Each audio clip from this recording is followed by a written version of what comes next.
நம்ம ஜானகிக்கு என்னாச்சு, ஏதாச்சு அப்படின்னு சொல்லிட்டு பத்திரிக்கிட்டே வந்து போதுன்னா, நம்ம கௌதமும், இலக்கியாவும் ஓடி வர ஆரம்பிச்சுறாங்க.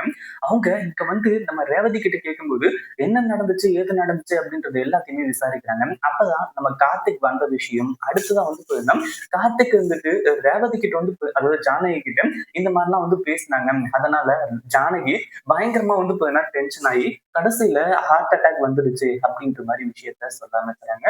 ஒரு பக்கம் என்ன பண்றது, ஏது பண்றது அப்படின்னு சொல்லிட்டு வந்து தெரியாம, இவங்க வந்து பாத்தீங்கன்னா இப்போ திரு திரு திருன்னு முழிச்சுட்டு இருக்காங்க. ஒரு பக்கம் இப்போ நம்ம ஜானகிக்கு ஹாஸ்பிட்டல்ல அதாவது அவங்களுக்கு ட்ரீட்மெண்ட் நடந்துகிட்டு இருக்கு. அவங்களுக்கு என்னாச்சோ, ஏதாச்சோ அப்படின்னு சொல்லிட்டு ரொம்பவும் பதறிட்டு இருக்காங்க.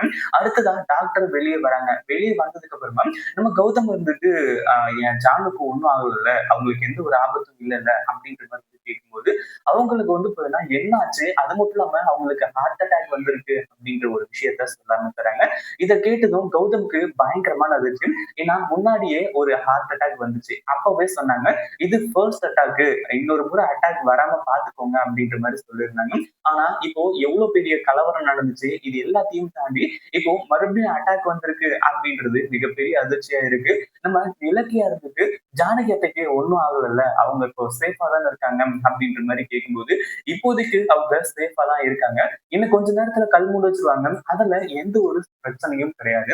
ஆனா உங்க அம்மா வந்து பாத்தீங்கன்னா உங்களுக்கு நிரந்தரமா வேணும் அப்படின்ற மாதிரி நினைச்சீங்க அப்படின்னா, உடனடியா இந்த ஆபரேஷன் பண்ணியே ஆகணும். அதாவது ஹார்ட் டிரான்ஸ்பர் வந்து பண்ணி ஆகணும் அப்படின்ற மாதிரி வந்து சொல்றாங்க. இத கேட்டதுக்கு அப்புறமா வந்து பாத்தீங்கன்னா கௌதம்க்கு மிகப்பெரிய அதிர்ச்சி. அதாவது ஹார்ட்ட ஆபரேஷன் பண்ணணும் அப்படின்னாலே அதுக்கு வந்து பாத்தீங்கன்னா இவ்வளவு செலவாகும் அப்படின்றது தெரியும். இதுல ஹார்ட்டே வந்து பாத்தீங்கன்னா டிரான்ஸ்பிளேஷன் வந்து பண்ணணும் அப்படின்னா உண்மையிலேயே எல்லாருக்குமே வந்து ஒரு மிகப்பெரிய அதிர்ச்சியா தான் இருக்கு. ஏன்னா கௌதம் முன்ன மாதிரி இருந்திருந்தா எத்தனை கோடி வேணாலும் செலவு பண்ணி ஜானகியை வந்து பாத்தீங்கன்னா காப்பாத்திருப்பாங்க. அதுல எந்த ஒரு சந்தேகமும் கிடையாது. ஆனா இப்போ அவரால ஒத்த பைசா கூட ரெடி பண்ண முடியாத ஒரு சுச்சுவேஷன்ல இருந்துட்டு இருக்காங்க. அதுலயும் வீட்டுக்கு அட்வான்ஸ் கொடுக்க கூட இவங்க கிட்ட காசு இல்லாம இருந்துட்டு இருந்துச்சு. அப்படி இருக்கும்போது வந்து பாத்தீங்கன்னா இங்க இவங்க சொல்றது உண்மையிலேயே வந்து பாத்தீங்கன்னா ஒரு மிகப்பெரிய அதிர்ச்சியா தான் இருந்துட்டு இருக்கு. கௌதம் இதை தவிர வேற ஆப்ஷனே வந்து பாத்தீங்கன்னா கிடையாது.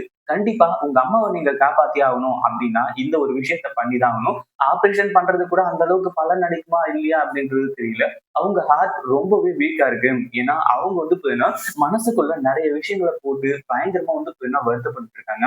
அது என்ன ஏது அப்படின்ற மாதிரி வந்து பாத்தீங்கன்னா இப்போ அதை சரி செஞ்சு அந்த ஒரு விஷயத்தையும் அதாவது நீங்க வந்து பாத்தீங்கன்னா பாத்துக்கணும் அப்படின்ற மாதிரி வந்து சொல்லிடுறாங்க. ஒரு பக்கம் நம்ம கௌதம்க்கு என்ன பண்றதுன்னு ஒண்ணுமே புரியல. அப்படியே திரு திரு திருன்னு முழிச்சுக்கிட்டு இருக்காரு. ஏன்னா அடுத்தடுத்து வந்து பாத்தீங்கன்னா இந்த விஷயங்கள் எல்லாத்தையுமே வந்து மாத்தணும். அதுவும் இல்லாம ஜானகியை காப்பாத்தணும் அப்படின்னா இப்போ ஹார்ட்டை ரிப்ளேஸ் பண்றது மட்டும் இல்ல, இன்னொரு ஒரு விஷயத்தையும் செய்யணும். கார்த்திக் வந்து பாத்தீங்கன்னா மனசு மாத்தி கார்த்திகோட நிலைமையும் வந்து பாத்தீங்கன்னா இப்போ மாத்தணும். இப்போ கௌதம் வந்துட்டு பயங்கரமா கதறி எழுறாரு. அதாவது என்னால என்ன பண்ண முடியும் இலக்கியம், இவ்வளவு பணம் தேவைப்படுது அப்படின்ற மாதிரி டாக்டர் சொல்றாங்க. இப்போ என் ஜானுவை காப்பாத்துறதுக்கு என்னதான் வழி, நம்மளால அவ்வளவு பணத்தை அரேஞ்ச் பண்ண முடியாதே அப்படின்ற மாதிரி வந்து சொல்றது மட்டும் இல்லாம 30 வருஷமா அதாவது எனக்கு அம்மா அதாவது என்ன பெற்றவங்களா இல்ல அப்படின்னாலுமே கூட என்ன வந்து பாத்தீங்கன்னா வளர்த்து இவ்வளவு ஆளாக்கி இருக்காங்க. அவங்களுக்கு இந்த ஒரு நன்றி கடனை கூட என்னால செய்ய முடியலையே. என்னோட ஜானுவை இப்ப நான் எப்படி காப்பாத்த போறேன் அப்படின்ற மாதிரி கதறி வந்துட்டு இருக்காங்க. ஒரு பக்கம் நம்ம இலக்கியாவும் ரேவதி வந்துட்டு கௌதம் எதுக்காகவும் கவலைப்படாதீங்க. கண்டிப்பா அந்த கடவுள் இருக்காரு. நமக்கு ஒரு நல்ல வழிய காட்டுவாரு. நீங்க எத பத்தியும் கவலைப்படாதீங்க. அத்தைக்கு எந்த ஒரு ஆபத்தும் வராது. வந்துரவும் விடமாட்டேன். நான் இப்பவே வந்து பாத்தீங்கன்னா, இதுக்கு என்ன பண்றது அப்படின்னு சொல்லிட்டு நான் யோசிக்கிறேன் அப்படின்ற மாரி சொல்லிடுறாங்க. அடுத்தது நம்ம இலக்கியாவால மிஞ்சி மிஞ்சி போனா என்ன பண்ண முடியும்? பணத்த அரேஞ்ச் பண்றதுக்கு ட்ரை பண்ணலாம். பட் வந்து பாத்தீங்கன்னா, அவ்வளவு பணம் அரேஞ்ச் ஆகுறது ரொம்ப கஷ்டம் அப்படின்னு தான் சொல்லணும். அதையும் தாண்டி இப்போ நம்ம இலக்கியா இருந்துட்டு, இப்போ நம்ம ஜானகி வந்து பாத்தீங்கன்னா நல்லபடியா குணமாகணும் அப்படின்றதுக்காக கோவில்ல போயிட்டு பரிகாரம் இது எல்லாத்தையுமே செய்ய போறாங்க. உண்மையிலேயே நம்ம ஜானகிக்கு எந்த ஒரு ஆபத்தும் இல்லாம அவங்க மீண்டு வந்துட்டாங்க அப்படின்னா, அதுவே நம்ம இலக்கிய கௌதமுக்கு கிடைக்க போற மிகப்பெரிய வெற்றியாவே இருக்கும். அதுலயும் வந்து பாத்தீங்கன்னா இவங்களுக்கு பணம் தேவையில்ல, சொத்து தேவையில்ல. இது எல்லாத்தையுமே விட்டுட்டு கூட வந்தாங்க. அதுவும் இல்லாம ஜானகியை இனிமே நல்லா பாத்துக்க போறோம் அப்படின்ற மாதிரி வந்து நினைச்சாங்க. ஆனா இப்போ அது எதுவுமே நடக்காது அப்படின்ற மாதிரி நினைக்கும்போது உண்மையிலேயே எல்லாருக்குமே மிகப்பெரிய அதிர்ச்சியாவே இருந்துகிட்டு இருக்கு. உண்மையிலேயே இப்போ வந்து பாத்தீங்கன்னா நம்ம கார்த்திக்கு இந்த உண்மை எல்லாமே தெரிய வந்தா கூட கார்த்திக் வந்து இந்த அளவுக்கு ஃபீல் பண்ணுவாரா அப்படின்ற மாதிரி கேட்டீங்கன்னா ரொம்ப கஷ்டமான விஷயம் தான். ஏன்னா இப்போ கௌதமும் இலக்கியம் தான் முக்கியம்னு போனீங்க அப்ப அங்கேயே கிடந்து சாவுங்க அப்படின்ற மாதிரி விடுறதுக்கான வாய்ப்பும் அதிகமாவே இருக்கு. இப்போ நம்ம இலக்கியாவுக்கும் கௌதமுக்கும் பணத்தை எப்படி அரேஞ்ச் பண்றது அப்படின்னு சொல்றது தெரியாம இருந்துட்டு இருக்காங்க.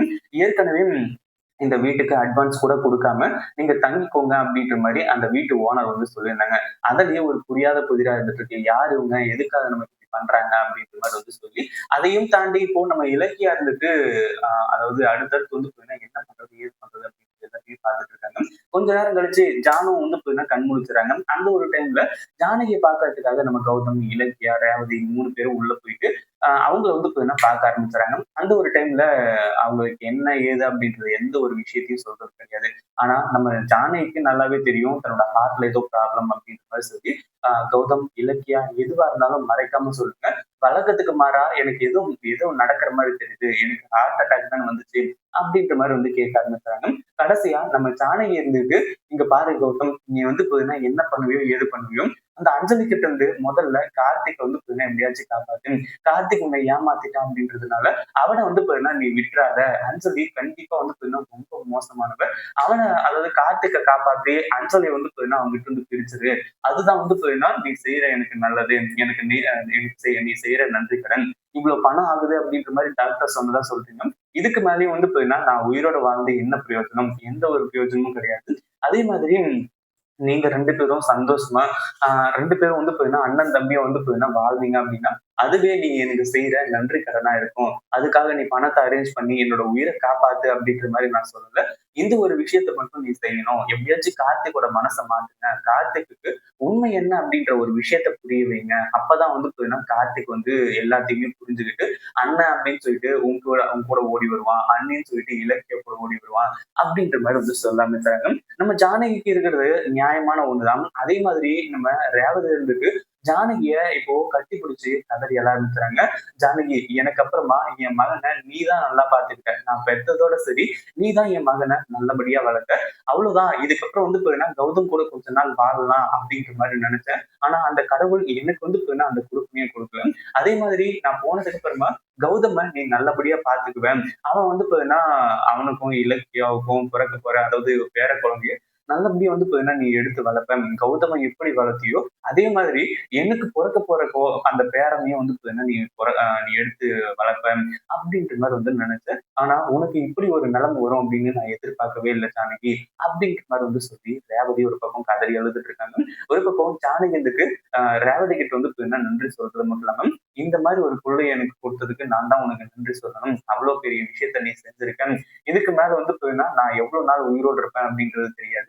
ஏன்னா கௌதமையும், இலக்கியாவாலயும் அவ்வளோ பணத்த அரேஞ்ச் பண்ண முடியாதுன்றது எனக்கு நல்லாவே தெரியும். பட் இருந்தாலும் வந்து பார்த்தீங்கன்னா, நான் உன்ன விட்டுட்டு சீக்கிரமா அதாவது உன்ன விட முன்னாடியே போயிடுவேன் போல இருக்கு அப்படின்ற மாரி சொல்லி, ஜானகி ஒரு பக்கம் வந்து பார்த்தீங்கன்னா கண் கலங்கிட்டு இருக்காங்க. இந்த வீடியோ பிடிச்சிருந்தா லைக் பண்ணுங்க, ஷேர் பண்ணுங்க. இப்பதான் நம்ம சேனலுக்கு ஃபர்ஸ்ட் டைம் வரீங்க அப்படின்னா, கீழ இருக்க சப்ஸ்கிரைப் பட்டன பிரஸ் பண்ணிக்கோங்க.